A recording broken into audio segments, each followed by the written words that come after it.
بسم اللہ الرحمن الرحیم۔ انسان نے کہا میں تھک چکا ہوں۔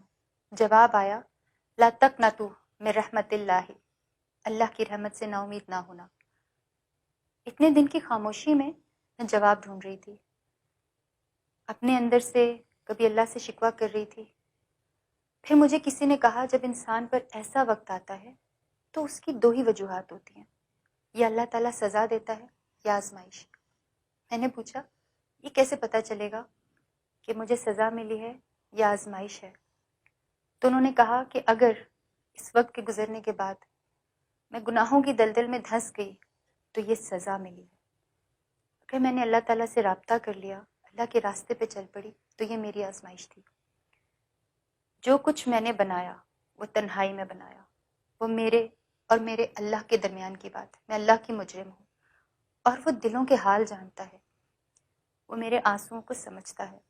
اللہ تعالیٰ تو کہتا ہے ان اللہ لا یغفر ان یشرک بہ ویغفر ما دون ذلک لمن یشاء ومن یشرک باللہ فقد افتری اثما عظیما۔ بے شک اللہ اس بات کو معاف نہیں کرتا کہ اس کے ساتھ کسی کو شریک ٹھہرایا جائے، اور اس سے کم تر ہر بات کو جس کے لیے وہ چاہتا ہے معاف کر دیتا۔ پھر اللہ تعالیٰ ایک اور جگہ کہتا ہے قل یا عبادی الذین اسرفوا علی انفسہم لا تقنطوا من رحمت اللہ ان اللہ یغفر الذنوب جميعا انہ هو الغفور الرحیم۔ کہہ دو اے میرے وہ بندوں جنہوں نے اپنی جانوں پر زیادتی کر رکھی ہے، اللہ کی رحمت سے مایوس مت ہو، یقین جانو اللہ سارے گناہ معاف کر دیتا ہے، یقیناً وہ بہت بخشنے والا اور مہربان ہے۔ جب میرا یہ ڈیٹا لیک ہوا تو ایک دم سے پوری دنیا میں وائرل ہوا، تو بہت سارے لوگ میرے پاس کام لے کر آنا شروع ہو گئے، ٹی وی کمرشلز، فلمیں، ٹی وی پروگرامز، کانسرٹس۔ جیسا میں ہمیشہ کہتی ہوں کہ نیگیٹو وائرل چیزوں پر انفارچونیٹلی ہمارا رد عمل ہوتا ہے۔ بہت ساری خواتین نے مجھے سپورٹ آفر کی، پروٹیسٹ کریں گے آپ کے لیے، کوئی آپ کو کچھ نہیں کہہ سکے گا۔ جن کا جو تھا می ٹو، میرا جسم میری مرضی، لیکن نہیں، میرا جسم میرے اللہ کی مرضی۔ میں نے اللہ کی نافرمانی کی ہے، چاہے تنہائی میں کیوں نہ ہو۔ اللہ تعالیٰ نے مجھے دکھا دیا۔ ایک میری چاہت تھی شوبز میں رہنا، ایک اللہ کی چاہت تھی اپنی راہ پہ لگانا۔ کتنے مسلمانوں نے میرے لیے بڑی باتیں کی، سستی شہرت کے لیے خود کیا ہوگا، کسی نے کہا دیکھ کے ڈیلیٹ کر دوں گا، کچھ لوگوں نے بولا مودی کے خلاف بولنے کی سزا دی، کچھ نے بولا جو عمران خان کے خلاف نظم پڑی تھی اس کے لیے سزا ملی، کچھ نے بولا آرمی نے کچھ کیا، کچھ نے بولا اس کو اسائلم چاہیے۔ بالکل ٹھیک ہے، میری جگہ کوئی اور ہوتا وہ آپ جیسے مسلمانوں سے اسائلم لے کے چلا جاتا اور بڑے آرام سے اپنی زندگی شروع کر دیتا۔ میں آپ لوگوں سے بھاگ سکتی ہوں، اللہ تعالیٰ سے کہاں بھاگوں گی؟ کچھ لوگوں نے اتنا تک کہہ دیا کہ رابی نے خودکشی کر لیا۔ اس وقت مجھے احساس ہوا کہ کسی لڑکی کی کوئی بات معاشرے میں آ جائے تو آپ کیسے خود اسے گناہوں میں گھسیٹ دیں۔ آپ سب مجرم ہیں اس معاشرے میں، آپ سارے مسلمان اللہ کو مانتے ہیں، محمد صلی اللہ علیہ وسلم کو مانتے ہیں،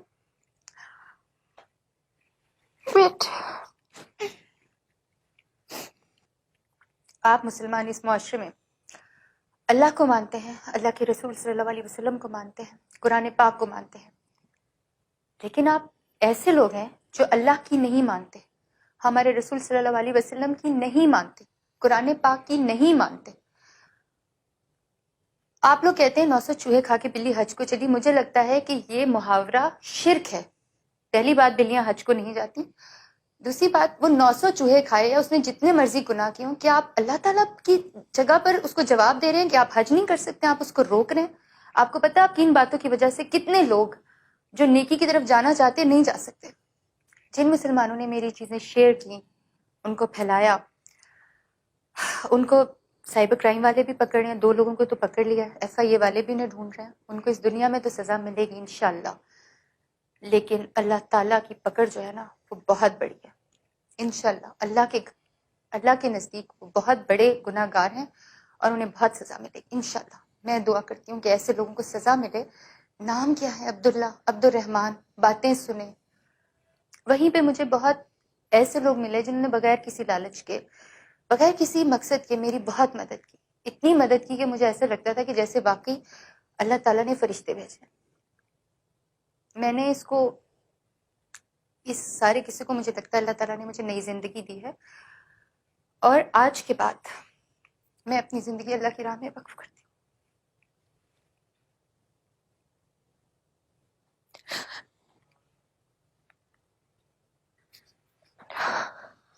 I'm sorry۔ آج کے بعد میں چھوٹی سی بات کروں گی تو اپنے اللہ اور اس کے رسول صلی اللہ علیہ وسلم کے احکامات کے مطابق کروں گی۔ آج کے بعد میں چھوٹی سی بات کروں گی تو اپنے اللہ اور اس کے رسول صلی اللہ علیہ وسلم کے احکامات کے مطابق کروں گی۔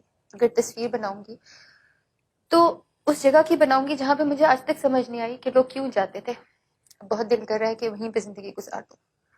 اگر گاؤں گی تو صرف اپنے رب کی حمد و ثنا اور اپنے نبی صلی اللہ علیہ وسلم کی نعت یا صوفیانہ کلام۔ آج کے بعد میری زندگی کا مقصد ہے میری عاقبت۔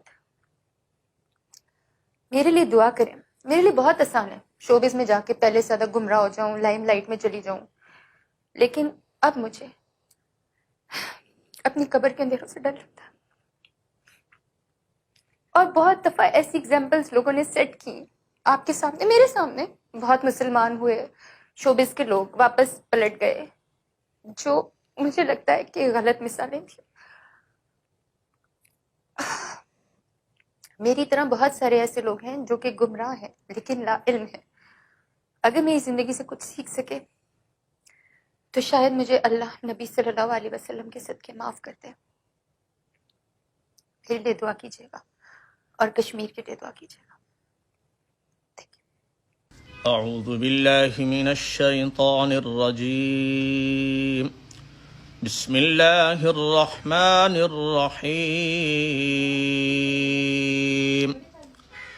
ان اللہ لا یغفر ان یشرک به ویغفر ما دون ذلك لمن یشاء ومن يشرك بالله فقد افترى إثما عظيما۔